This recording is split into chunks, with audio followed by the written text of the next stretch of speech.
Sohrabuddin encounter मामले में CBI की खसूसी अदालत ने अपना फैसला सुना दिया है। 13 साल बाद सीबीआई की खसूसी अदालत ने फैसला सुनाया है। दिनेश एमएम समेत 16 मुलजमीन पहले ही बरी हो चुके हैं। आज अदालत ने बाकी तमाम 22 मुलजमीन को बरी कर दिया है। मुलजमीन में राजस्थान पुलिस के 3 अफसरान भी थे।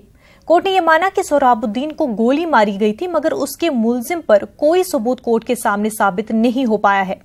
वहीं कोर्ट ने एनकाउंटर के गवाह तुलसीराम प्रजापति के एनकाउंटर को हकीकी करार दिया। कोर्ट ने यह माना कि कोर्ट ले जाते वक्त तुलसीराम भाग गया था और दूसरे दिन उसका एनकाउंटर हो गया था।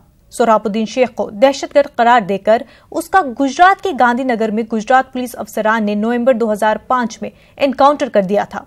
एनकाउंटर में सोहराबुद्दीन की अहलिया कौसर बीबी हलाक हो गई थी। 22 मुलजिम जो थे आरोपी, कोर्ट ने सारे मुलजिमीन को बाइज्जत बरी कर दिया। All accused are acquitted. किसी के अगेंस्ट में कोई भी चार्ज प्रूव नहीं हुआ, सिद्ध नहीं हुआ।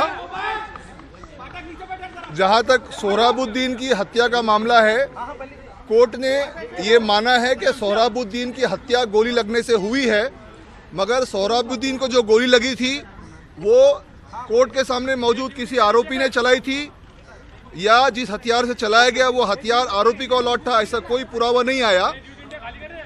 तुलसीराम प्रजापति जो है वो बस में तीसरा व्यक्ति था जिसको एब्डक्ट किया गया था, वो भी कोर्ट के सामने सिद्ध नहीं हुआ। तुलसीराम के इनकाउंटर को कोर्ट ने जीनियन इनकाउंटर माना है। कोर्ट ने यह निर्णय दिया है कि तुलसीराम जो है उसको कस्टडी से ले जाते समय भाग गया था और दूसरे दिन जो है इनकाउंटर में मारा गया। ये डिफेंस की जो थ्योरी थी, कोर्ट ने इसको सही माना है। जहां तक कौसर बी का मामला है, इस संदर्भ में प्रोसिक्यूशन ने कोई पुरावा कोर्ट में पेश नहीं किया। जितने विटनेसेस प्रोसिक्यूशन ने एग्जामिन किए थे उसमें मटेरियल विटनेस जो थे हॉस्टाइल हो गए, जिसके लिए प्रोसिक्यूशन जिम्मेदार नहीं है, कोर्ट ने यह भी माना है। और सारे पुरावे 210 गवाह थे, इन सबको देखते हुए कोर्ट ने सारे 22 आरोपियों को इस मुकदमे से बरी कर दिया।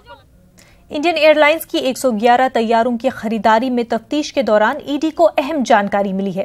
पैसों का लेन देन कुछ गैर सरकारी तंजीमों के जरिए हुआ। ईडी बैंकों के खाते और दस्तावेजात खंगाल रही है। 111 तैयारे 70,000 करोड़ में खरीदे गए थे।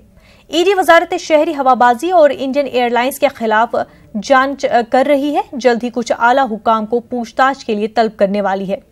सुप्रीम कोर्ट में मफाद आमा की एक अर्जी दाखिल किए जाने के बाद मामले में सीबीआई ने केस दर्ज किया था। सीबीआई के केस की बुनियाद पर ईडी ने भी मामला दर्ज किया था। एयर इंडिया और इंडियन एयरलाइंस के इंजमाम समेत तैयारों की खरीदारी से फायदे का मामला भी ईडी के जेर तफ्तीश है।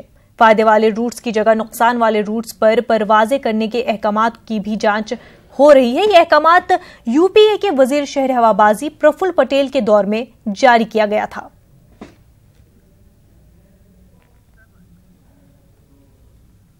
नोएडा में गैर मुल्की बाशिंदों को ठगने वाले फर्जी कॉल सेंटर का पुलिस ने इंकिशाफ किया है। पुलिस ने फेज 3 को कोतवाली इलाके के सेक्टर 63 में चल रहे फर्जी कॉल सेंटर पर छापेमारी की, जहां से 50 अफराद को पुलिस ने गिरफ्तार किया है।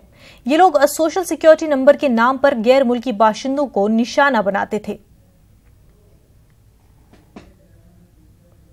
थाना क्षेत्र फेज 3 में सेक्टर 63 में एक अवैध रूप से चलने वाले कॉल सेंटर की सूचना थी, जिस सूचना के आधार पर पुलिस के द्वारा वहां पर छापेमारी की गई, जिसमें से कि कई लोग वहां पर जो कि ऑपरेटर का काम कर रहे थे और साथ ही साथ वहां जो कॉल सेंटर चलाने वाले कुछ लोग थे उनको कस्टडी में लिया गया है।